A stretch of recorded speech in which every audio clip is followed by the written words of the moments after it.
Welcome to the mailbox. Bismillahirrahmanirrahim. You're watching the mailbox here on Huda TV. And we've got a good question that just came in here. It's talking about relationships with other people, especially non-Muslims. I want to know how to deal with my friends, relatives, people that I work with every day. They're not Muslim.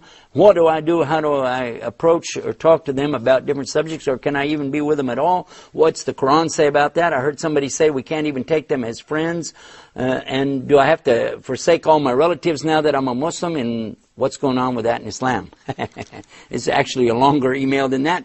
But to suffice this quick little answer, Islam insists that you maintain the relationships that you have with your relatives, even if they're not Muslim.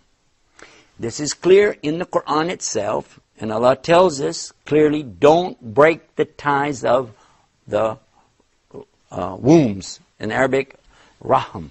Don't do that. Don't break these ties. It's very important. Stay hooked to your mom and your dad and your brothers and sisters and cousins and aunts and uncles and grandparents, and give them the best of treatment. Let them see Islam in you through your actions, and don't break the ties of the womb. Now, another one is when you're talking about your friends and people that you work with. Also, Islam is teaching us to have the best of character, to present the message of Islam through our actions and our good way. So if we're really living Islam, they could look at us and say, you know what, I like to be like this guy. He's got traits that I like. By the way, that's how I got to Islam, is by watching the character of a person, not by arguing over what Islam says about, you know, where you put your hands when you pray, or facing this way or that way. It came because I could see somebody living and practicing this beautiful deen called Islam.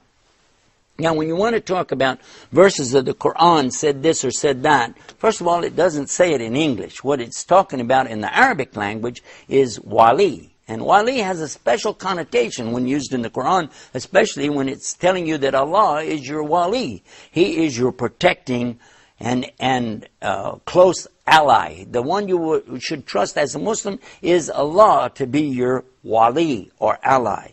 You don't take non-Muslim people to be in this position. In fact, sometimes you don't even want Muslims in that position. You want to talk to Allah.